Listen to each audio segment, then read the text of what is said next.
What's up and welcome in to this postgame pod of the Program Guys podcast. The Oklahoma Sooners just fell to the West Virginia Mountaineers in Morgantown 23-20.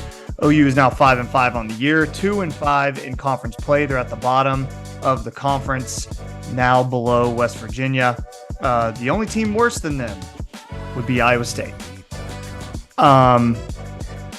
Let's just open it up.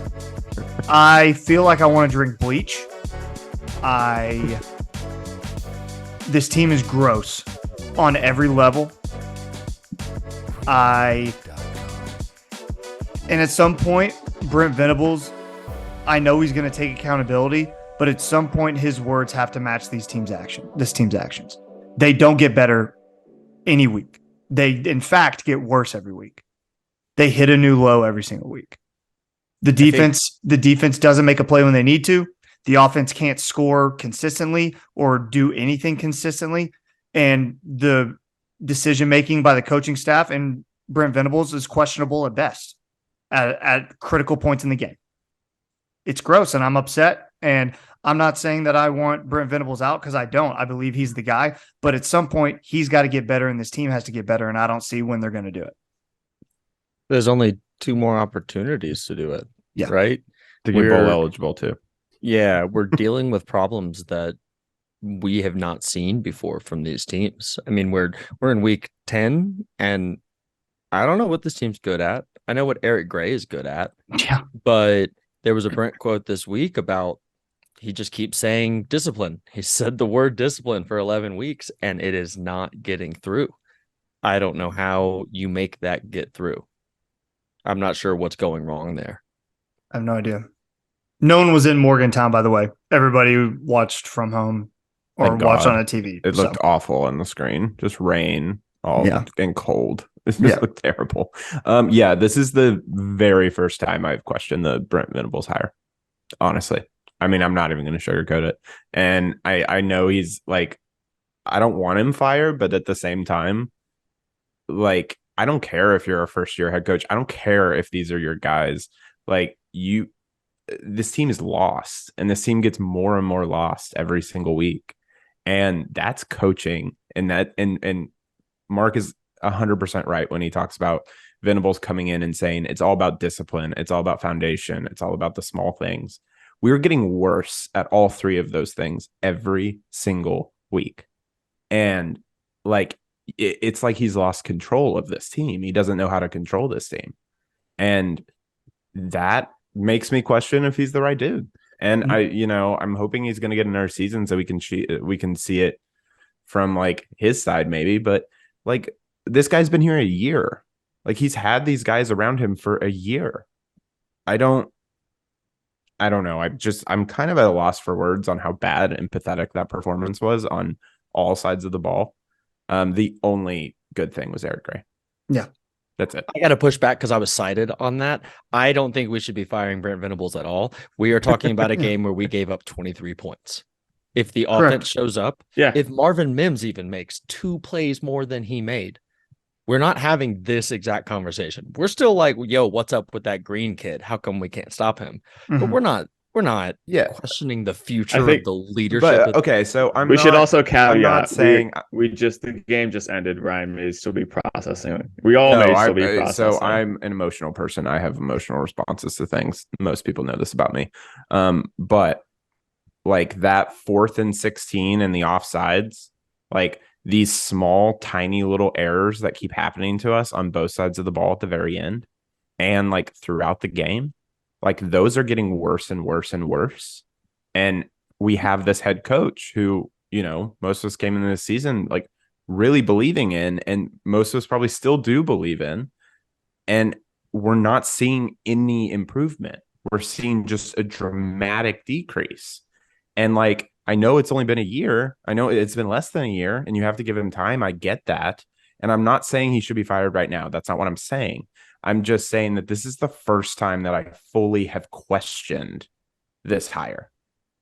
And I think that's fair. As like the slam dunk hire that I thought it was. Matt, get in there. Yeah, it's a new all-time low for me, especially as a Sooner fan. I don't know how much worse things can really can get. Let's just go back a little bit. First half, the score is 12-6. I think the defense actually played pretty lights out. I mean, I know Mason, you're not a big Stutzman guy. I think he played probably his best first half of a game. Did he show up in the second half? No, not really. But the first half, we were getting pressure. We were getting after JT Daniels. I mean, we looked like we were lights out and ready to play. Yeah, if games only lasted, what happened in the second half. If games only lasted 30 minutes, OU would win and Danny Stutzman would be MVP, but we don't. We play 60. We don't. So exactly. So it's really surprising. Again, it does come back to coaching at some point. How do we go from 12-6 and then end up going 23-20 and losing the game when we had complete control? Even the offense didn't look that great. At least the defense was showing up and getting stops when they needed to.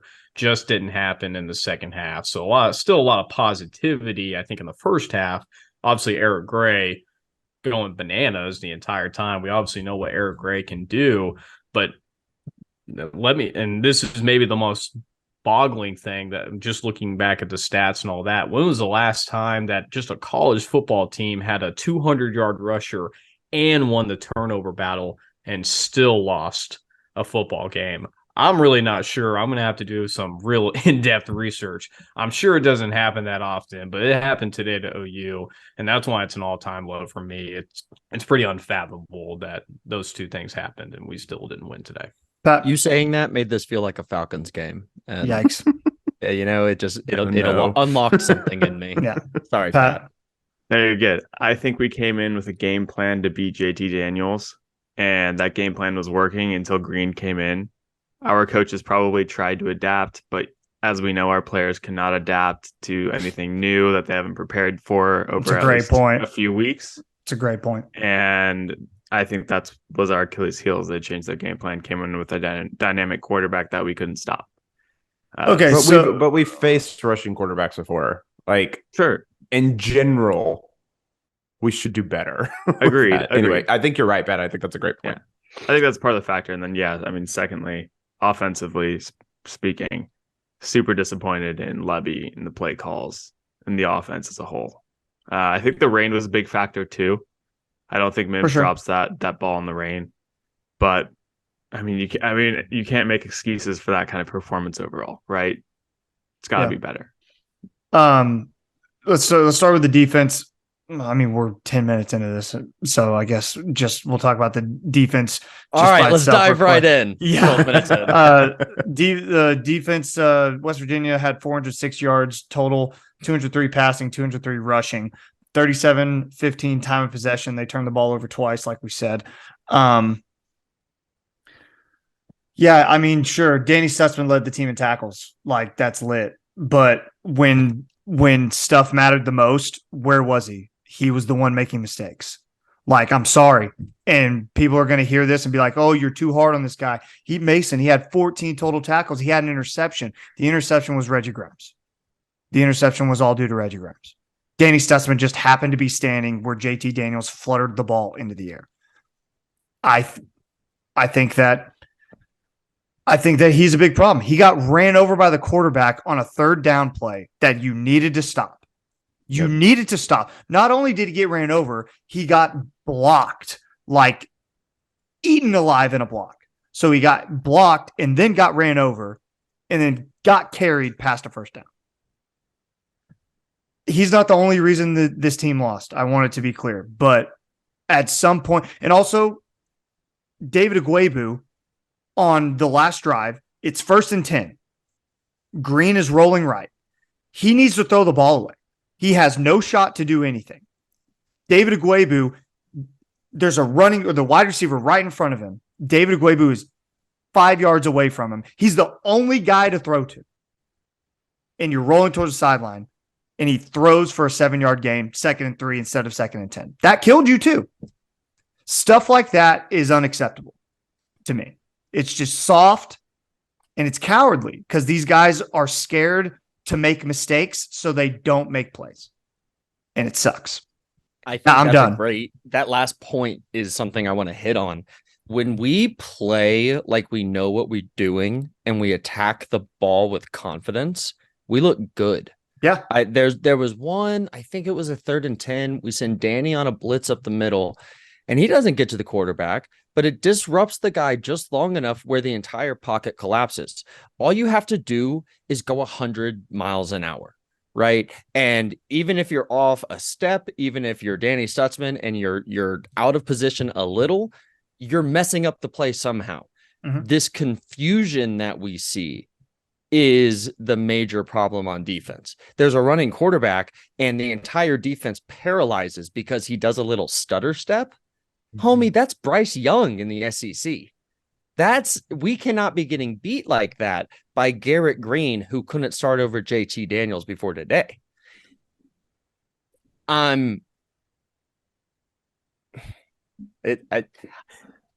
It's a lost season in a lot of ways. It just is. So I'm not going to doom and gloom the whole thing. Yeah. I do think that Danny looked better than he has looked. I thought he adjusted his footing and positioning well today. R. Mason Thomas makes the play of his career if it's not for that face mask. There were some positive signs. We only gave up 23 points. If the offense shows up today, we win the game. I like Billy Bowman's play as well. Pat, what do you got? Sorry, Baker's just distracting me. Someone else can go real quick. All right, go ahead, Matt. Yeah, I mean, Patrick brought it up. It's been our Achilles heel the entire year. It's the QB run. Can't stop it. Doesn't matter what it is. And we got a little background music. Okay, I like it. There you go, Ty. Do you have rights to that? Can we play that? Yeah, right. We'll have to figure it out. But Green came in the second quarter. He ended up running 14 carries, 119, an average of 8.5. and 2 touchdowns. That's just unacceptable. But it's been something we've had to deal with all year, and we still can't do it. The weather literally forecasted that they were going to have to run the football. We knew it was coming every single time.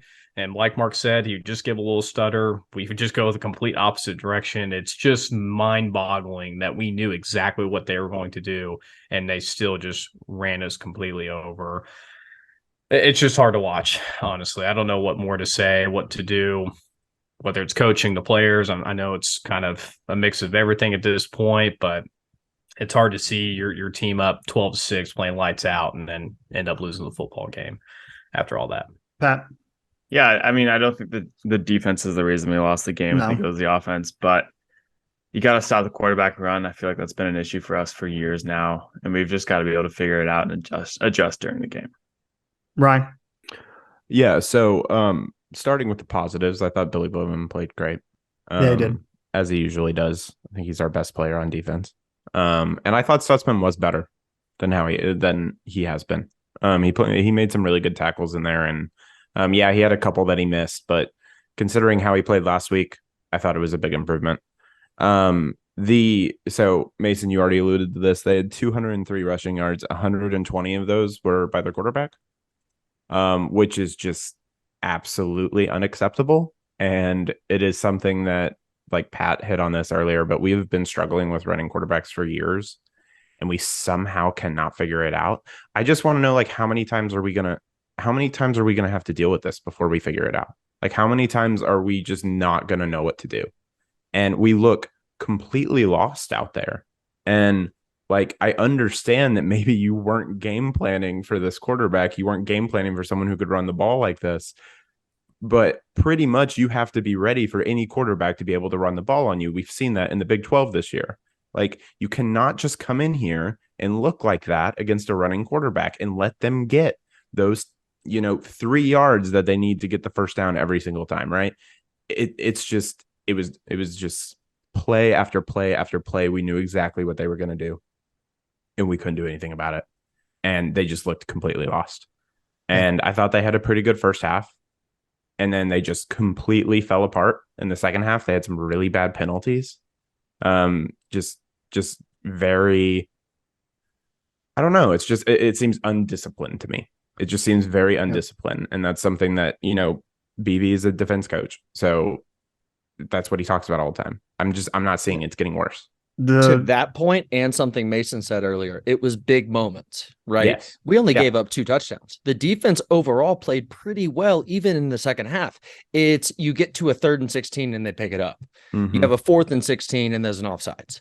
It's a 3rd and 6 and you just hand it to them. 3rd and 1 and there's an offsides, hand it to them. It's the big moments that we're just letting up on. Yeah. It's the last drive of the game. They have 7 minutes left, and they take all of it because they are running the ball. And third down, they get it every single time. And that little fourth play down, action they get it every pass single time. to the side, dude. I texted you guys. I knew that was coming. How do they not have any sense of what's coming? How does Ethan Downs get there a step and a half behind the receiver? No idea. 4th and 10 makes it look easy because we play a soft zone. It's just absolutely ridiculous. It's absolutely ridiculous. The defense played better, but I mean, again, I go back to the point I made last week, and it's that when you need a play, this defense doesn't make it. Right. When the pressure's not on, they're playing great.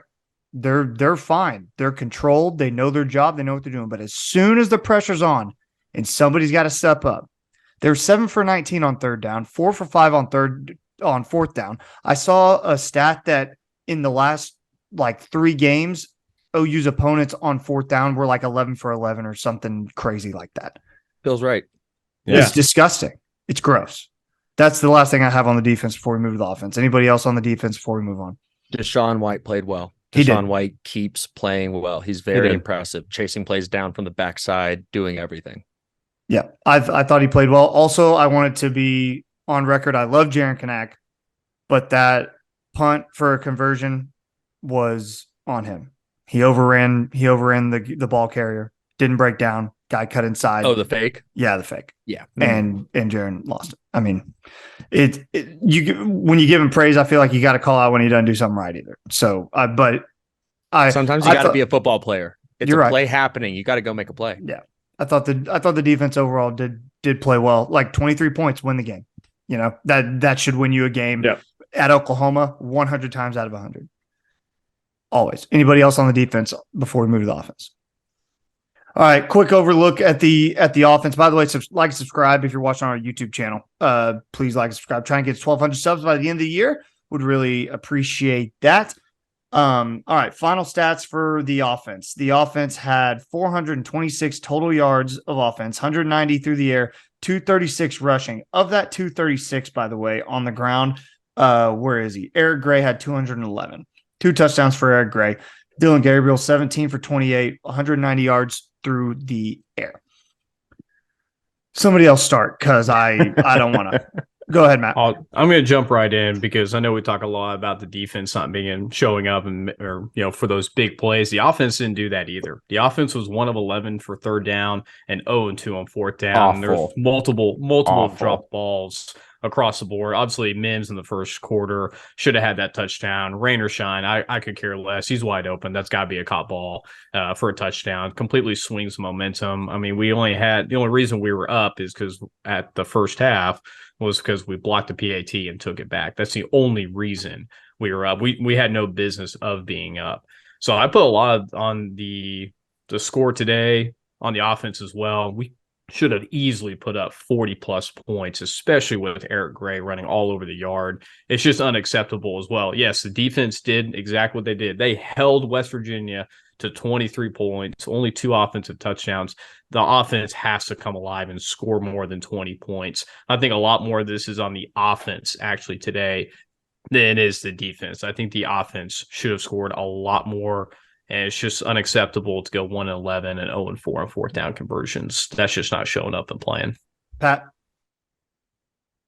Yeah, just looking at this again, I would have liked to see more of Javonte Barnes. I think Eric Gray had an incredible game, but just to get Javonte some rhythm when we need him, because we were playing, it was Gray. Guy was getting tired. Like one of the greatest drives we had was just Gray running up the field the whole time, but Javonte comes in to give him a breather. That's his 3rd and 4th carry of the game. That's not really setting him up for success either. Overall, setting up for success has been the issue. I think almost week in, week out with our play calling. I just don't understand some of our play calls. The jet sweeps are still there and they're still not working. I don't know. The rhythm seems to never get together. Dropping passes. Dylan's shaky. Overall, it's just disappointing. I don't know if Dylan Gabriel's had a successful, and by successful I mean a run over 5 yards since the Nebraska game. I legit don't. A designed run for Dylan Gabriel, not he's scrambling, like a designed option that he chooses to keep. I don't know the last time that he's had a good run on something like that. And I could just be blocking it out. So I don't know. No, we got to stop with the option looks. Yeah. Like a designed quarterback draw. Sure. Okay. Maybe he picks up 7 or something. That's great. Every single time he keeps the ball in an option, he's not fast or quick enough to make a defender miss and beat the guy. The play has to be wide open, and the play is not wide open, even in the Big 12. Not if you're Dylan Gabriel. It goes back to the natural limitations that he has. He's 5'10". He gets a ball tipped on 4th and 6. Yeah. That's what's going to happen to Dylan. And it's shaking his confidence. You can tell it's shaking his confidence. He's not going out there slinging it like the guy we saw earlier in the season. He's just not confident in it. And you're not going to make a move. You're not going to make a switch. No. To do so would be such an act of desperation that I wouldn't be happy about it. But you got to hope that either he settles down next season or there's someone there that is more settled, because we can't capitalize on a 211-yard running game with any complimentary passing. No. Ryan? Yeah, I mean, starting with the positives again, Eric Gray had a hell of a game. He's obviously our best player, and he showed it today. I thought the O-line played pretty well. They were allowed, like, they opened up some holes for Eric to run through, and I think DG, when he was passing, there was a couple times where he was under pressure, but most of the time I felt like he had a good amount of time. Negatives, pretty much everything else that we did.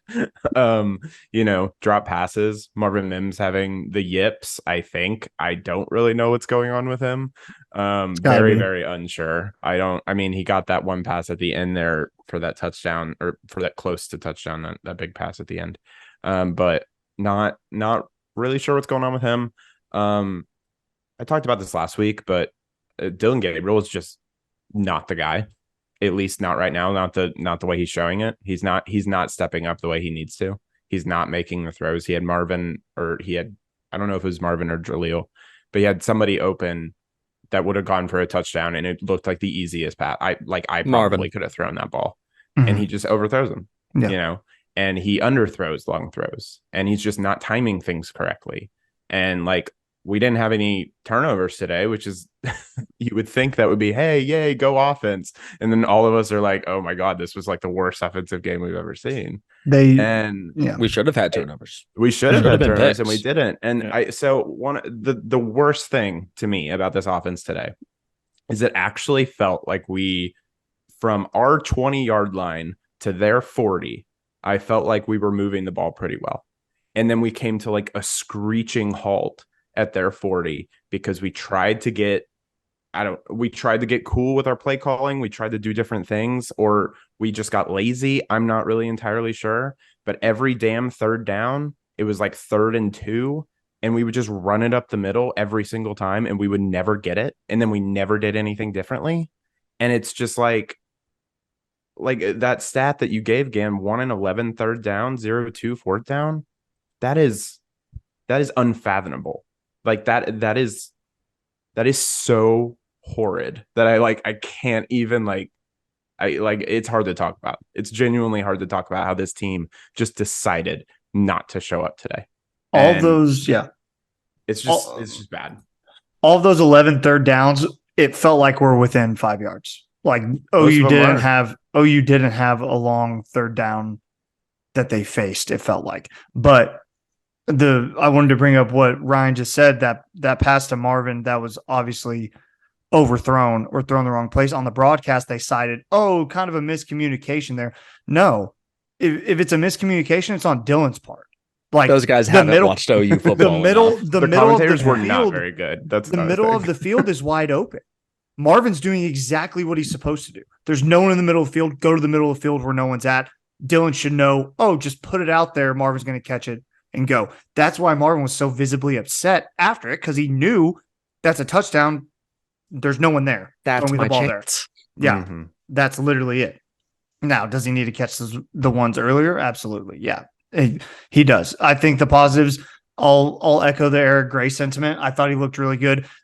People have been talking a lot who know way more than me about football and offensive line play, about how good Anton Harrison has been and how he's going to be a first-round draft pick or a second-round draft pick probably. Today was the first day that I like kind of acknowledged that, and I was like, oh, yeah, no, he's really good. Yeah, he's gone. Like, he's not going to be here. Yeah. So Anton Harrison, anytime they ran off of him, it was a first down. Also, to Ryan's point, the short yardage situations, you run up the middle. No play that Eric Gray ran for like good yardage was up the middle. So why on third down in a money down situation, it feels like, and I'm probably, it's hyperbole, but off the top of my head, I don't remember Eric Gray going off the center and like running for 20 yards or running for 10. He's always running off guard, off tackle, and cutting it back, and that's where he goes. So why, when you need a conversion, are you just banging your head against a wall right there? And then you try to, like you said, you try to get cute. You're a 4th down and 1. You put Chris Murray in the backfield, and you get a false start penalty. It's just like, what are you doing? And again, Brent can preach discipline all you want, but at some point, holding the mirror up to him or holding the game tape up to him and being like, show me a play that you needed where you guys had discipline. And I legit don't know if he can. And I'm not saying that's on him, but he preaches discipline. There's none. I think it is on him. I think he is would say absolutely it's on him. He would, and I don't think that's necessarily fair. I think to Mark's point about Mark's point about Danny Stutzman, he said on some podcast earlier in the week. I want to give him credit. Podcast on Prairie, I think is what it was. He was in a coaching meeting or whatever, and Brent told him that he was doing something wrong to take a step. Right? His alignment was off by like a step, and he was laughing off about like, oh, why is coach on my case about this? And today you saw him, take that step and then fill those holes. Yes. So like, obviously he knows what the hell he's talking about. I think he knows what he's doing. For whatever reason, it's not registering. And I hate the phrase, they just don't get it, but they legitimately do not get it. They just don't. And I don't know how you fix that. I really don't. On the offense again, another positive for me. Jaleel Farouk played well. He did. I'm always impressed with him. That one deep ball to him, he had taken off his gloves. That's when I kind of realized how much the water was affecting everyone. Yeah. But that ball's hitting the defender's helmet. That's not on him. Daniel Parker, I don't know why he's still getting play. Yeah. He's not running sharp routes. He's not blocking. He's dropping the football. Someone tell me if I'm wrong, and I need to go back and watch a play or two, but I think that we could excise him from the offense and be fine. I had another thing.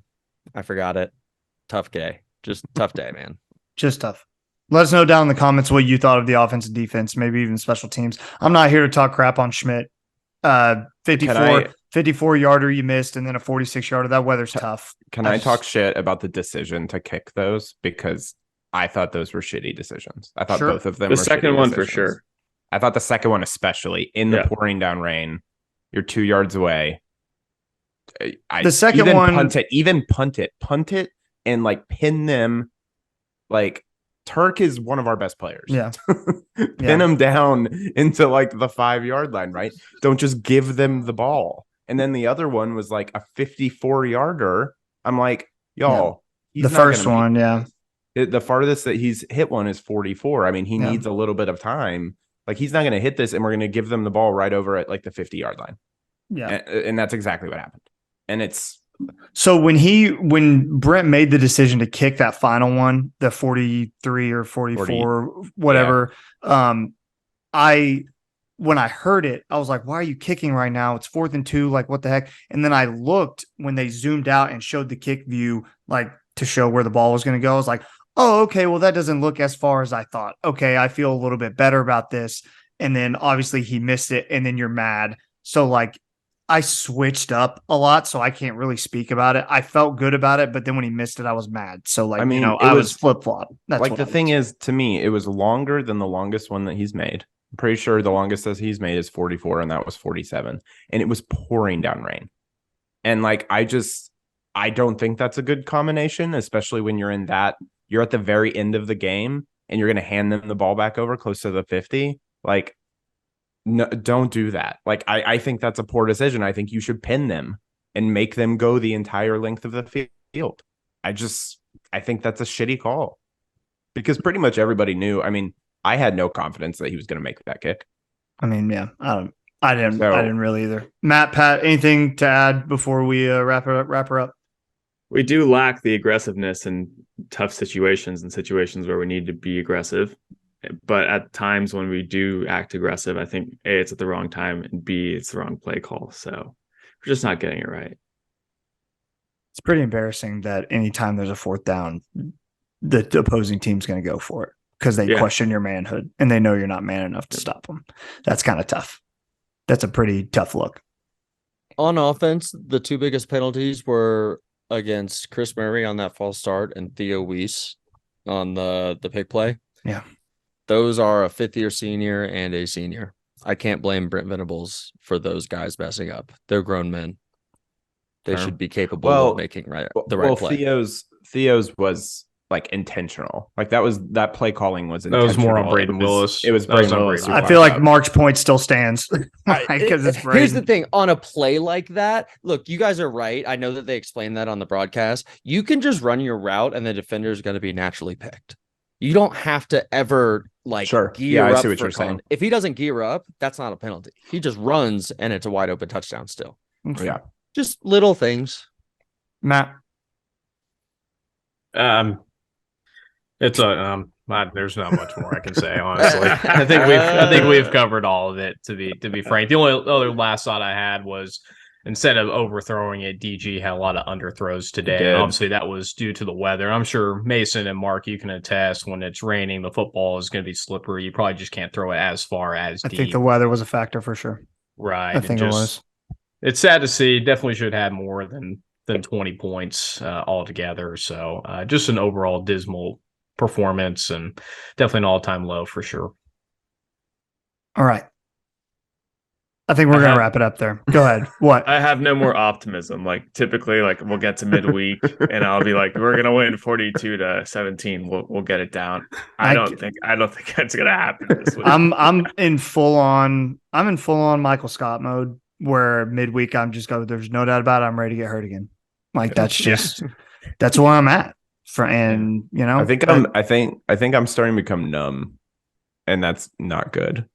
Like I'm just feeling like nothing at this point. I'm just like broken. This was not the podcast of a man who was feeling nothing, Ryan. You felt a lot of things in the last half hour. Yeah. And I'm an emotional person. I go up and down, but I feel numbness now. Okay. He's numb now. All right. Boys, appreciate you MVPs. Oh my gosh. Thank you, Mark. All right, Eric we gotta do it quick. I'm Eric Gray as well. Eric Gray. Brent Venables windbreaker. That's a pretty good one. That's a pretty good one. It was the best performance of the day. It was. It broke that wind.